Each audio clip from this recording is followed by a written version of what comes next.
Hello everyone, welcome to my channel. Please subscribe and keep watching more details. General Hospital spoilers. Finn shows up drunk at Gregory's funeral. Chase forced to remove brother. General Hospital. Spoilers reveal that Hamilton Finn, Michael Easton, seems ready to try some better coping strategies now that he's gotten rid of the bourbon in his apartment with Harrison Chase's Josh Swickard help. Finn acknowledged that he could use a meeting, so that's another encouraging sign. Unfortunately, there's a good chance Finn will get his hands on more booze soon. Now that Finn's had a taste of something that can numb his pain, he's bound to gravitate toward it again as he continues to mourn the loss of Gregory Chase, Gregory Harrison. Of course, we know Gregory's funeral is coming up, so that's certainly going to be a tough day for Finn. It's easy to imagine Finn throwing back plenty of liquid courage to get through it, so that could lead to him showing up at the service drunk. If that's the case, Finn could make a very public scene. All the other mourners may have a front row seat to Finn's self-destructive behavior, so their hearts may break for him even more. As for Chase, he may have to dish out some tough love if Finn turns the funeral into a drunken disaster. Chase might be forced to remove his brother from the service and push him to get his act together. Perhaps Chase will insist this isn't honoring Gregory's memory at all and warn Finn not to make this ordeal any worse for Violet Finn, Juffiel Love. It could lead to some harsh words and a fight that Chase ends up regretting depending on what Finn does next. He also recall that Violet expressed some worries to Brooklyn Quartermain, Amanda Sutton, about something happening to Finn. Now that Gregory is gone, Violet is clearly concerned about the possibility of Finn dying, too. There's speculation that Finn will end up in a drunk driving-related car crash, so that could be devastating for Chase, Violet, and anyone else who cares about him. Regardless, Finn seems like a goner based on the show's ominous clues and other details from behind the scenes, so maybe we should all brace for some crushing news. Will Finn arrive drunk at Gregory's funeral and kick off the sad final chapter of his own story? Our predictions hint that Finn's sobriety struggles and worsening grief could prove to be a fatal combination, so we'll bring you updates on all the devastation that's still to come. General Hospital spoilers say some Finn-related twists and turns are in store for fans in the coming weeks.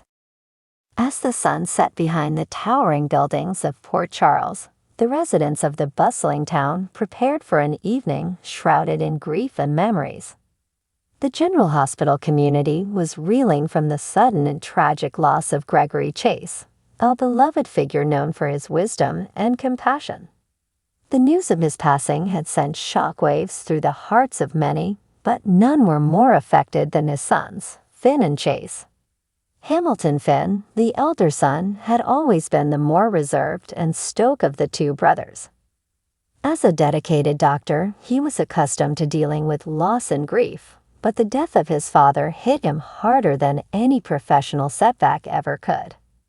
Meanwhile, Harrison Chase, the younger brother, a detective with the Port Charles Police Department, found himself struggling to stay strong while grappling with his own sorrow. The day of Gregory's funeral was somber and overcast, as if the heavens themselves mourned his passing. Friends and family gathered at the modest church where the service was to be held, each person bringing their own memories and stories to share. The air was thick with the scent of blooming lilies and the sound of quiet sobs. Among the mourners were familiar faces from General Hospital: Elizabeth Weber, Carly Corinthos, and Dr. Monica Quartermain, all paying their respects to a man who had touched their lives in various ways. As they exchanged hushed condolences, an undercurrent of anxiety began to ripple through the crowd. Finn was conspicuously absent, and those who knew him well sensed that something was amiss. Chase, dressed in his formal police uniform, stood near the entrance, his eyes scanning the crowd for any sign of his brother. He had been trying to reach Finn all morning, but his calls had gone unanswered.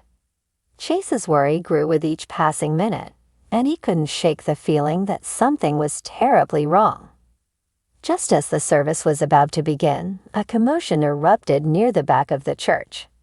Heads turned, and a murmur spread through the congregation. Finn had arrived, but he was far from the composed figure everyone expected. Stumbling slightly, his clothes disheveled and his eyes bloodshot, Finn's entrance was nothing short of shocking. Whispers of concern and disbelief echoed through the pews as Finn made his way unsteadily down the aisle. Chase's heart sank. He had never seen his brother in such a state. Finn, the reliable, steady rock of the family, was clearly intoxicated, and it was painfully obvious to everyone present.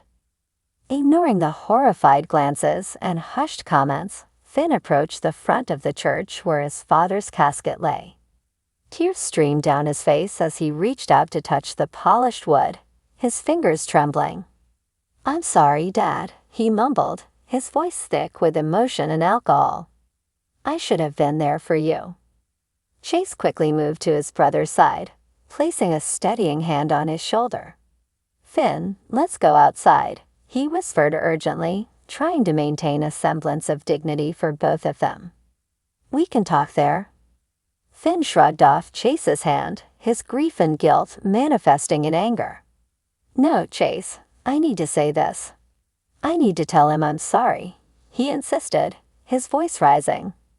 The atmosphere in the church grew increasingly tense.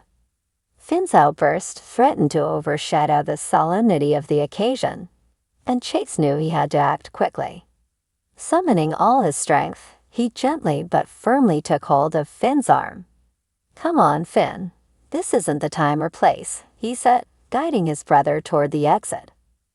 The congregation watched in stunned silence as Chase escorted Finn out of the church, the weight of their combined grief palpable.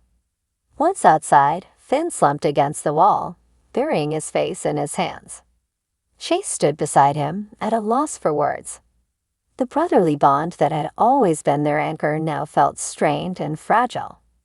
After a few moments, Finn looked up, his expression one of abject misery. "I couldn't handle it, Chase. I couldn't face saying goodbye to him," he admitted, his voice barely above a whisper. Chase's heart ached for his brother. He knew that Finn had always struggled with expressing his emotions, and their father's death had unleashed a torrent of feelings that Finn was ill-equipped to handle. "It's okay, Finn. We're all hurting," she said softly. "But we need to be there for each other. Dad would want that." Finn nodded, his eyes filled with tears. "I know. I didn't know how to deal with it. So I did the only thing I knew would numb the pain."